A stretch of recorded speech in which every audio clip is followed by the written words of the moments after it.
midst of a huge transformation where peers, communities, and workplaces are all really melding into one. Welcome to Reimagining Company Culture. My name is Cristina Jones, she, her, and hers, and I'm the Senior Partnerships Manager here at AllVoices.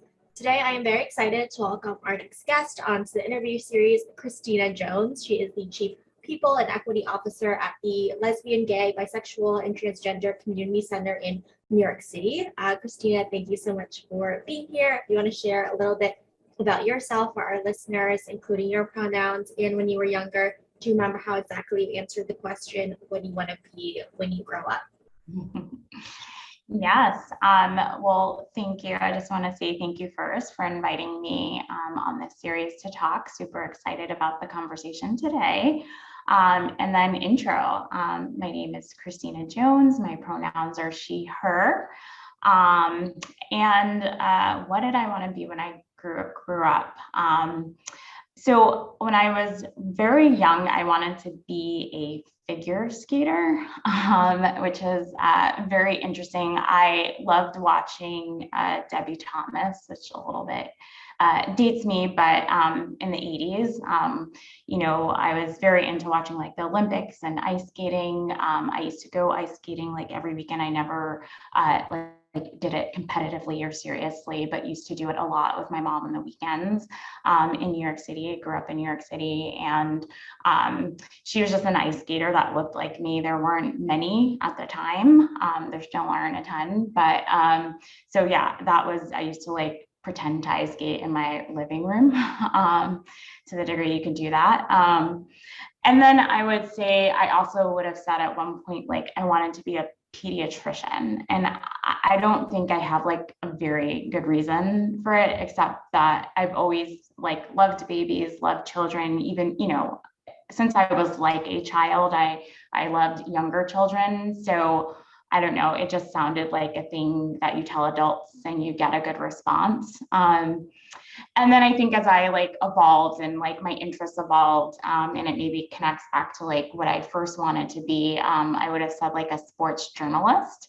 And I've always had a passion for sports, loved playing sports. And so for me, it was like a connection to that passion. I'm a New Yorker, as I mentioned, a diehard Knicks fan. So when I was younger, I used to watch Knicks games and like keep the stats of the game as if I was like about to report it the next day in like the Daily News.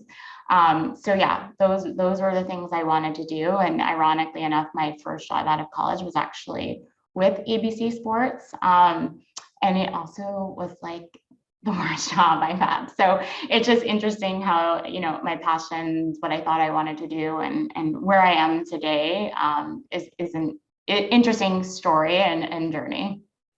Absolutely. It's definitely an interesting journey and path. How do you think your kind of personal experiences and career path up until this point has led you to the center to be the leader of, people and equity at the organization?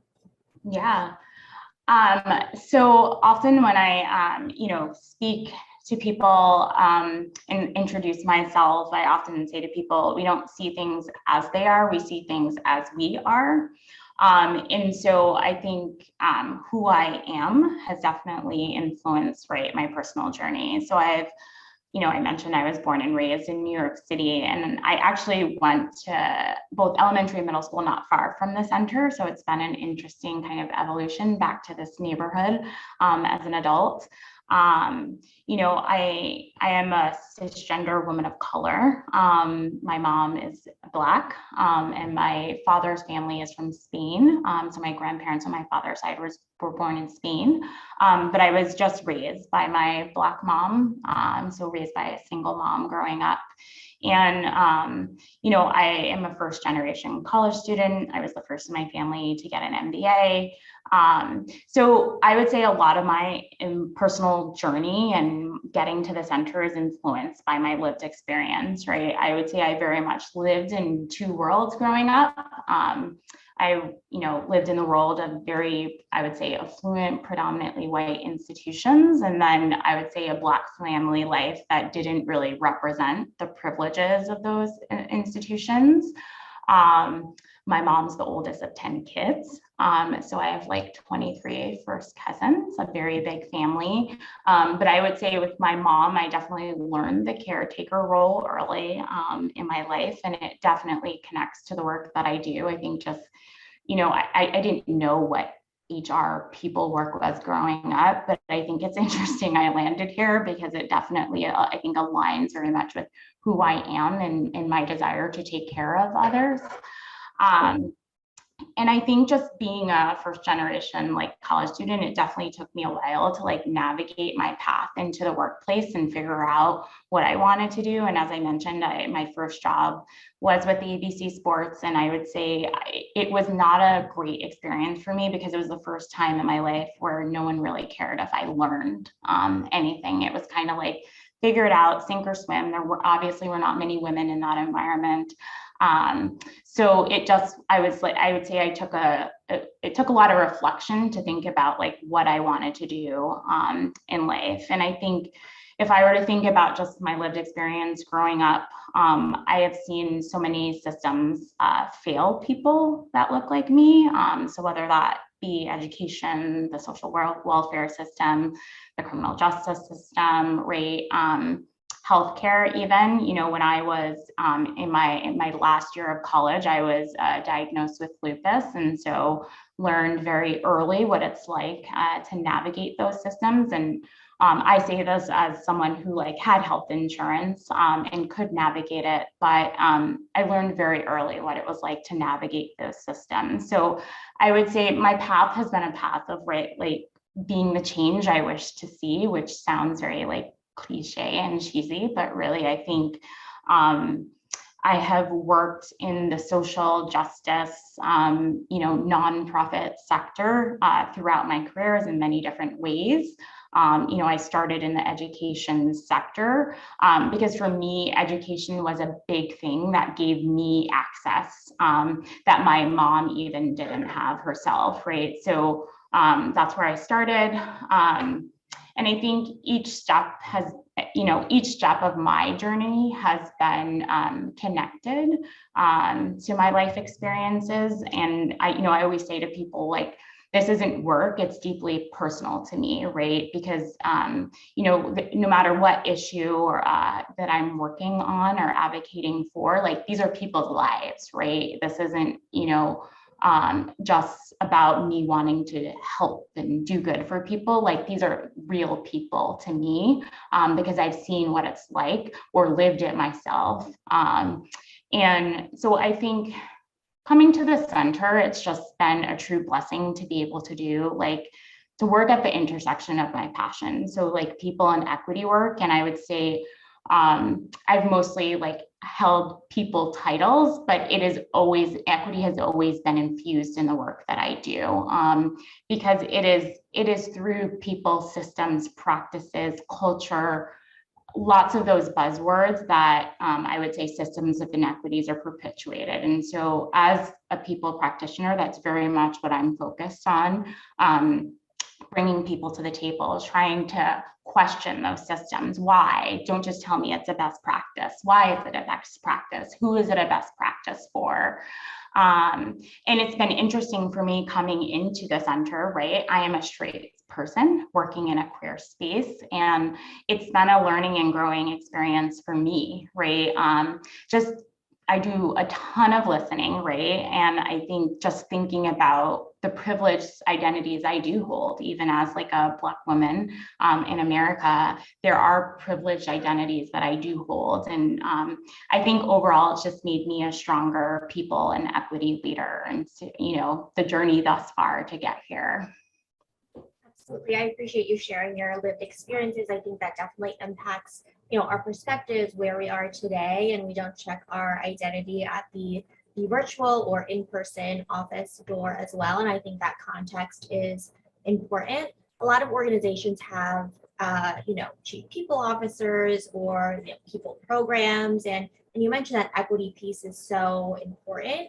Can you give us an example of how you lead the people and culture org initiatives or programs with that mindset centered in equity and justice? Because I think it's important that diversity, equity, and inclusion is at the DNA of every organization, but kind of an example for folks to understand.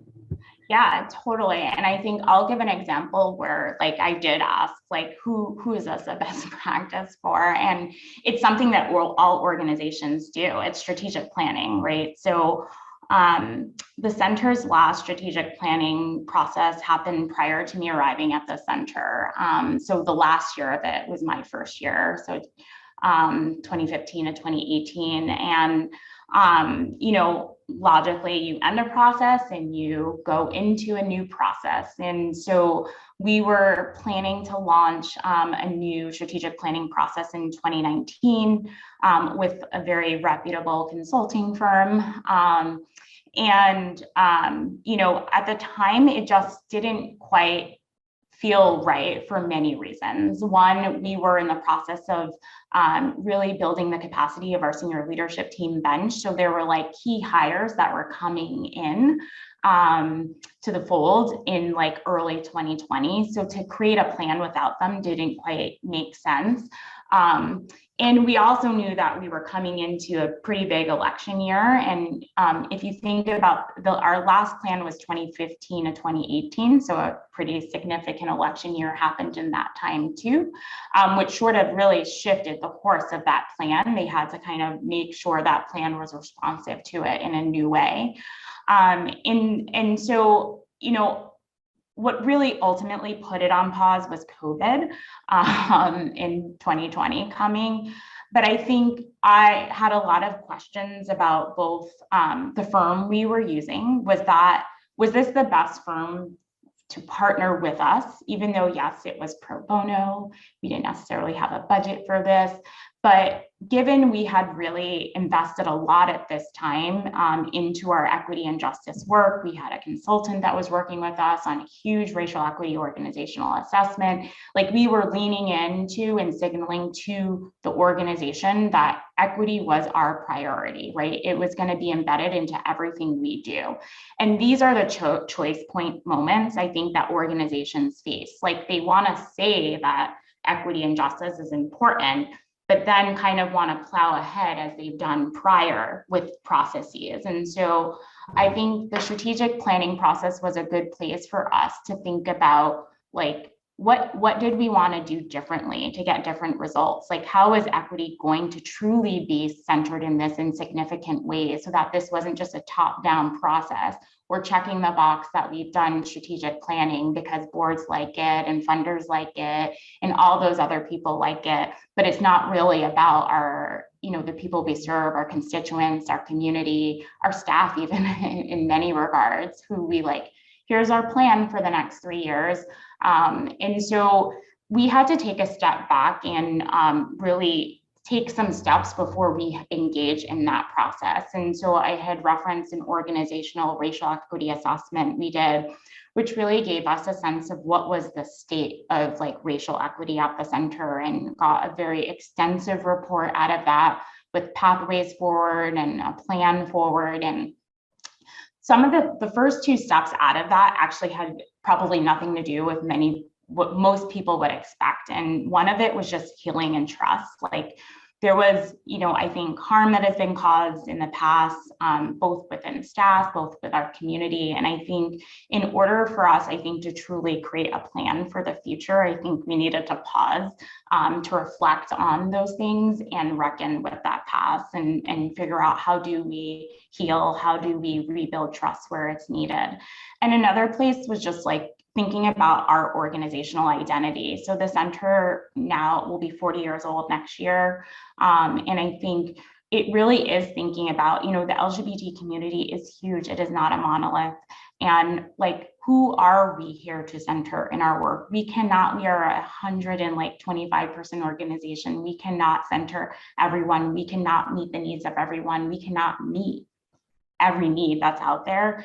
And so really being intentional around like who we are and who we want to be, and naming values for the first time. We are right now coming to the end of that process of really naming explicit values for the first time at the center that are really rooted in equity, as well as like revamping our mission and vision, which are coming next. again, rooted in equity, so that we have guiding posts, right, that center us in equity and hold us accountable to it in a public way. And so now that we are have gone through some of those steps, we're in the process of thinking about how do we launch a planning process that really embeds our core values that are centered in equity. We're looking at emergent strategies for strategic planning, right? Like, I think there are the traditional ways that organizations have done that, and there definitely are emerging strategies that look different.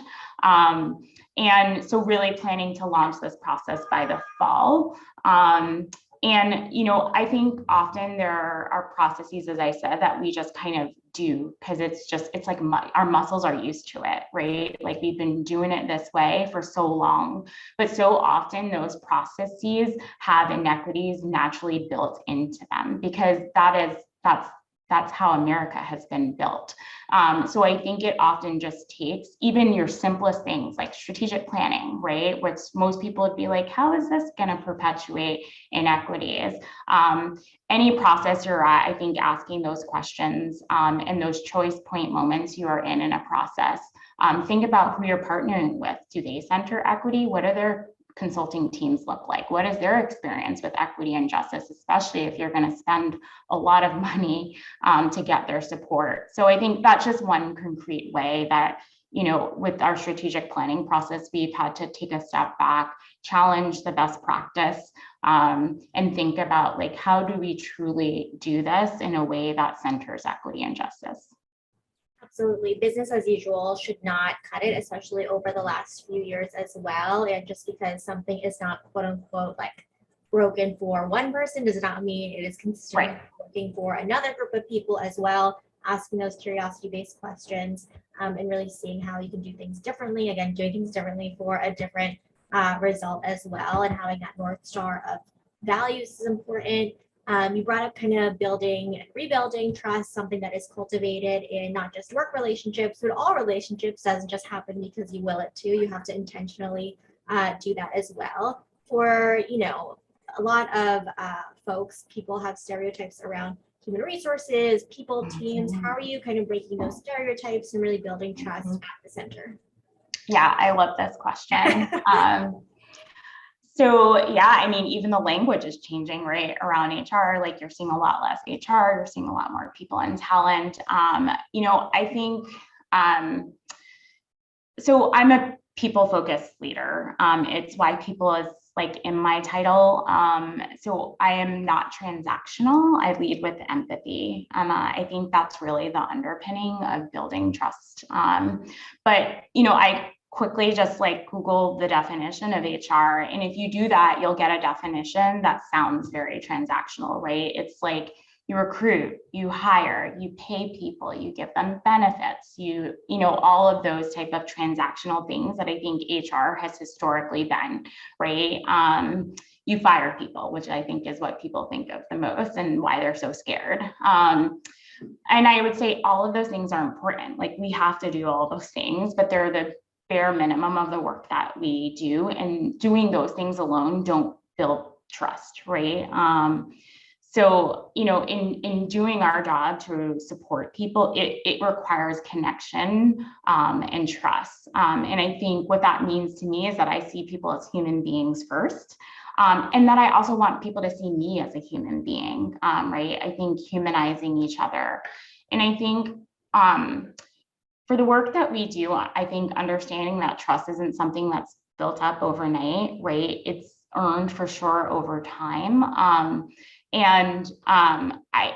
When people come here, like, I'm like, you're not gonna trust me unless you know me. So that connection, you're not gonna walk in my office to tell me something difficult, to ask for my help, even to report, things that have happened badly to you, unless you trust me. And it's interesting, our leadership team has recently read Brené Brown's Dare to Lead. And I will just read a quote from it. Trust is earned in the smallest of moments, not through heroic deeds or highly visible actions, but through paying attention, listening, and gestures of genuine care and connection. And that really resonates with me, because I think the way we build trust, yes, it is being responsive to employees when they like contact us with an issue. It's making the time if they like walk in our door and need to talk, or email us and like need to talk. It's making the time to talk to them. It's showing up with empathy when they do share things with us. And so really my goal in being a people leader is to treat each individual with respect, right? To take a restorative approach. So yes, there are progressive disciplinary processes and scary things that can happen. But I think when I come into conversations, right, and I just had this conversation recently with a supervisor, their employees having attendance issues. I don't come into that conversation like, how dare you be late every day? If you don't improve this, you're going to be fired. I come in like, what's going on? I notice that you are consistently 8 to 10 minutes late every day. What's going on?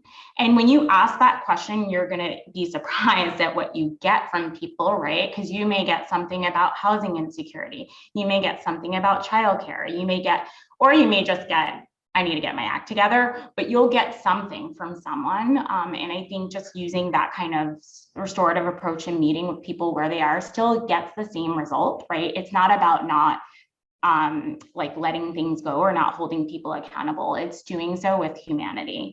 And so I am very clear and direct with people. It is in my nature. I will give you the tough feedback, but I will do so in a way that shows compassion for you, and that where the feedback is coming from, it's because I truly care. And if I don't say something, I'm actually setting you up to fail down the line. And I think people of color in particular are often not given honest feedback, but then penalized for not doing something that no one shared feedback with them on. And so I very much work to make sure that doesn't happen. And then the last thing I will just say is, when people do come to me with things, I do ask people, I will always ask someone like, what do you need from me, right? Because I think in people walking in my door, they come in with complaints or issues or concerns. And it just gives me a sense of what people are needing from me, because more often than not, they're just needing to be heard. Sometimes they're explicit asks, but a lot of times it's just like, I need you to hear me that this is happening. But it also holds people accountable to ask for what they need, right? Like I can't solve their problems. I often can't solve all the problems, but I can build connection between us in those moments. And so, I think for me, it's being able to sit in some often very uncomfortable conversations with people and listen, knowing I can't solve their problem, but I can show up with empathy to support them. Yeah, that active listening, asking those open-ended questions, and really having a meaningful conversation, coming with that abundance mindset as well, and not assuming kind of people's reasons as well. I think that is really important to building trust. And I love that quote that you read from Brene Brown as well, a huge fan. In terms of genuine kind of actions there, a lot of organizations are trying to really authentically honor and celebrate Pride this year. We know this is something that employers should be doing 365 days a year and supporting the LGBTQIA plus community. And I'm sure a lot of companies are reaching out to the center as well to partner and ask for your advice. How would you, in an ideal world, want to see employers honor and celebrate Pride this year and largely, all year round? Yeah. Yeah, it's an interesting question. I mean, it's a exciting month. It is a busy month for us here at the center. And, I think for us, first, in order to lean into celebrating Pride in an intersectional way, I think it's important for employers to understand intersectionality and the term, because I think it's thrown out there and often misunderstood. And I think about who you are centering in your Pride celebrations, because the community is not, LGBTQ plus community is not a monolith, right? And it's not just about like rainbows and flags and, and there are different flags. So it's kind of like, know who you are centering in your celebrations. And I think I would just advise people to just be authentic, right? And if you currently don't have affirming policies like within your workplace, then you don't need to celebrate Pride. Like it's not significant. And so I think the advice I would give to employers on celebrating Pride, I would encourage them during Pride Month to put in like lasting measures to make sure their workplaces are an affirming space for members of the community every day of the year, really. And I think it's a great month to think about it and actually put in those measures, whether that's like gender affirming healthcare, whether that is like gender neutral bathrooms, think about those things, I would say, is how I would want to see people focus their Pride celebrations.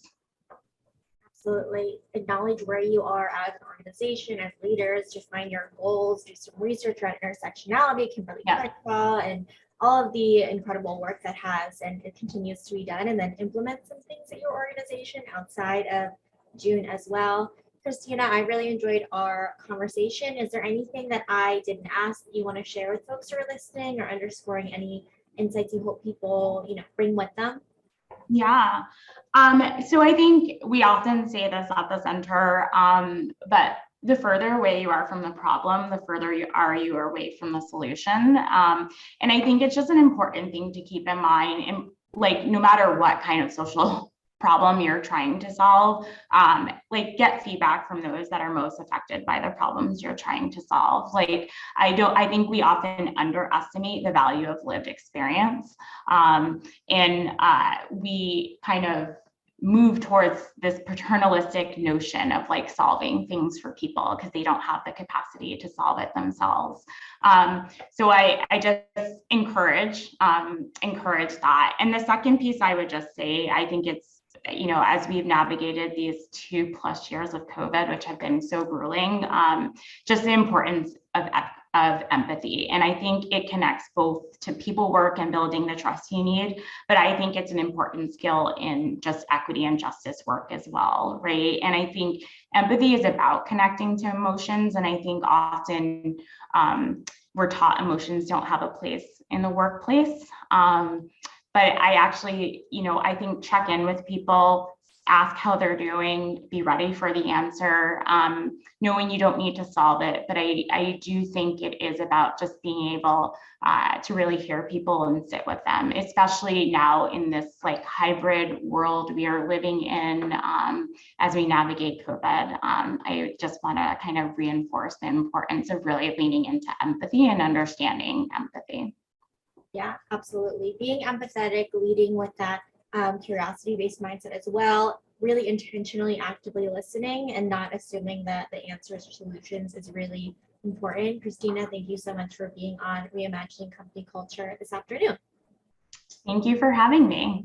Of course, and as a reminder for folks who are listening on AllVoices, we really believe in employees and employers being seen, heard, and understood, and know that's a requirement for the company to really succeed overall. Have a great rest of your day, everyone.